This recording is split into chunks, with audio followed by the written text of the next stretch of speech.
Hello students, hope all you are fine. Today we will discuss about the concept of evolution. मेरा एक lecture evolution पे हो चुका है।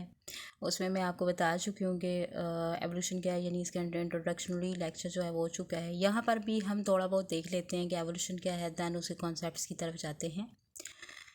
एवोल्यूशन क्या है, तो it is a gradual change in species over a period of time. किसी भी स्पीशी के अंदर टाइम के साथ साथ जो चेंज आता है, आइदर उसकी शेप में, साइज में, फॉर्म में, स्ट्रक्चर में, उसको हम एवोल्यूशन का नाम देते हैं। Evolution is not a fast और the rapid process, but instead it is very slow and gradual process. यानी कितना स्लो है, इतना स्लो है कि ये मिलियन ऑफ ईयर्स लेता है किसी स्पीशी के अंदर चेंज लाने के लिए। और वो चेंज जो है वो किस वजह से आता है, वो इन्वायरमेंटल कंडीशंस की वजह से आता है, इन्वायरमेंट्स की वजह से आता है। जिस तरह का इन्वायरमेंट वो स्पीशी फेस कर रही होती है या जो उसकी रिक्वायरमेंट्स होती हैं, उसके अकॉर्डिंग वो अपने आप को मॉडिफाई करता है, तो उसको हम कहते हैं एवोल्यूशन। एवोल्यूशन के बारे में डिफरेंट कॉन्सेप्ट्स हैं, उनको वन बाय वन हम डिस्कस करेंगे। बहुत सारे हैं जो कि स्टार्ट होते हैं एरिस्टोटल से और एंड कर जाते हैं डार्विन की थ्योरी के ऊपर। ऑल दो वो भी एक फिक्स्ड नहीं है, लेकिन यह कि अभी तक जो हमारे पास लेटेस्ट थ्योरी है वो डार्विन की है, जिसको जो है वो साइंटिस्ट मानते हैं।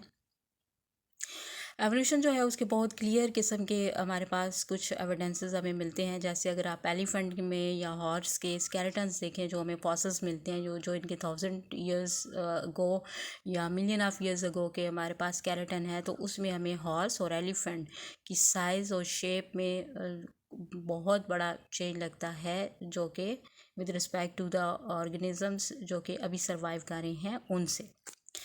तो हम इसको भी आगे इंशाल्लाह चैप्टर के अंदर देखेंगे एवोल्यूशन क्या है। तो बिल्कुल स्टार्ट से हम जा रहे हैं, आपने बहुत गौर से सुनना है, ताकि हमें जो है वो जैसे हम आगे वाले टॉपिक में जाएं तो हमें पूरा आइडिया हो कि ये जो है वो क्या बात हो रही है। क्योंकि बहुत सारे स्टूडेंट्स जो हैं वो उनको बेस समझ नहीं आती, तो फिर आगे की बातें जो है वो उनको समझ नहीं आती।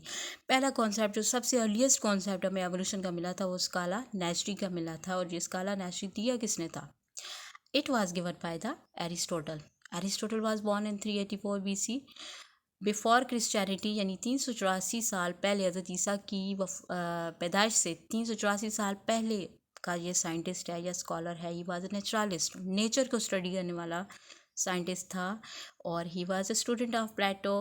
प्लेटो अफलातून को हम कहते हैं। अफलातून को ख़ुद अपनी ज़ात में एक बहुत ज़हीन किस्म का बंदा और फिलासफर था।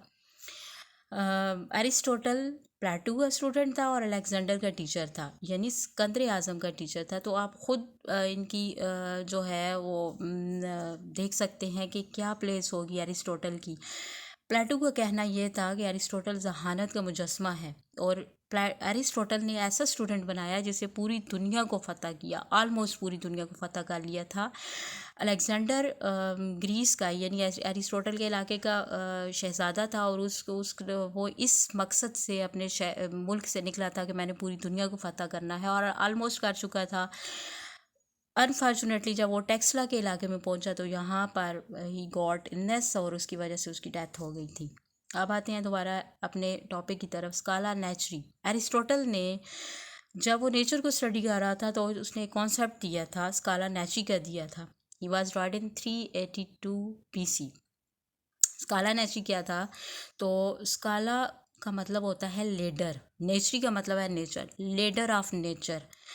जब ये नेचर को स्टडी कर रहा था, तो उस टाइम पे इसने लिविंग थिंग्स को ऑर्गेनाइज किया था। किस तरह से ऑर्गेनाइज किया था? कि सिंपल से कॉम्प्लेक्स की तरफ इसने उन चीज़ों को अरेंज किया था।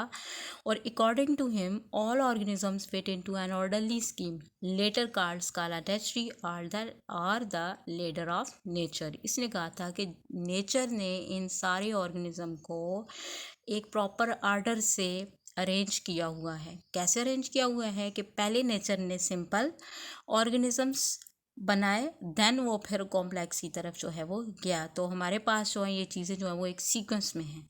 Non living matter climb from fungi and mosses to higher plants to primitive animals such as molluscs and insects and was for finally terminated in human beings.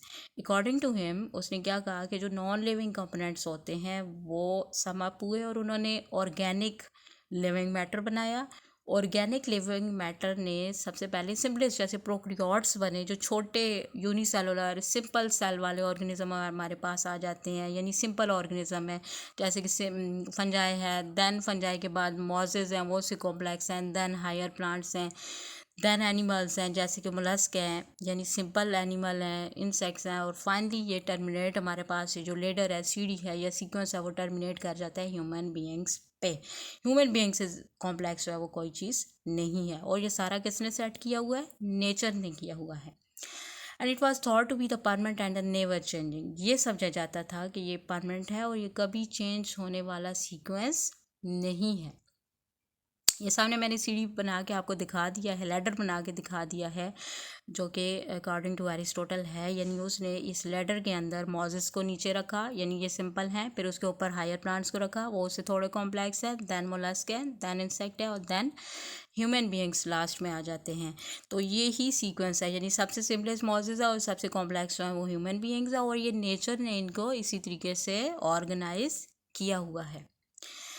Each organism has its place on the ladder ordained by the God during the creation. According to him, उसने ये कहा कि God जब इस universe को, इन चीज़ों को create कर रहा था, तो ये सीक्वेंस गॉड ने इटसेल्फ रखा कि उसने सिंपल चीज़ें बनाई और फिर उसके बाद उसने उनसे कॉम्प्लेक्स, और फिर इसका मतलब यहाँ पर बिल्कुल ये नहीं था कि एरिस्टोटल ये कह रहा है कि ये चीज़ें एक से इवॉल्व हुई, यानी मॉजेस के अंदर कुछ चेंजेस हुई और फिर वो हायर प्लांट्स बन गए, और फिर चेंजेस हुई तो मोलस्क बन गए, और फिर चेंजेस या मॉडिफिकेशन हुई या एवोल्यूशन हुई तो इंसेक्ट बन गए, और फिर ह्यूमंस बन गए। ये ऐसे नहीं हुआ, इट नॉट हैपन्स।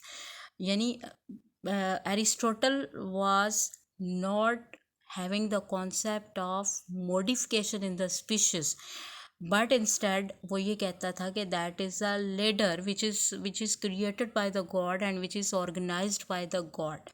क्लियर हो गया? तो ये हमारे पास काला नेचरी का कॉन्सेप्ट है, इसको आपने माइंड में रखना है। नेक्स्ट वीडियो में हम नेक्स्ट कॉन्सेप्ट डिस्कस करेंगे और ये हम सीक्वेंस में करेंगे, फिर आपको अच्छे से समझ आ जाएगी कि हमारे पास जो है एवोल्यूशन के बारे में डिफरेंट साइंटिस्ट ने क्या कहा या किसकी बात जो है वो बिल्कुल ठीक है। Till then, good bye.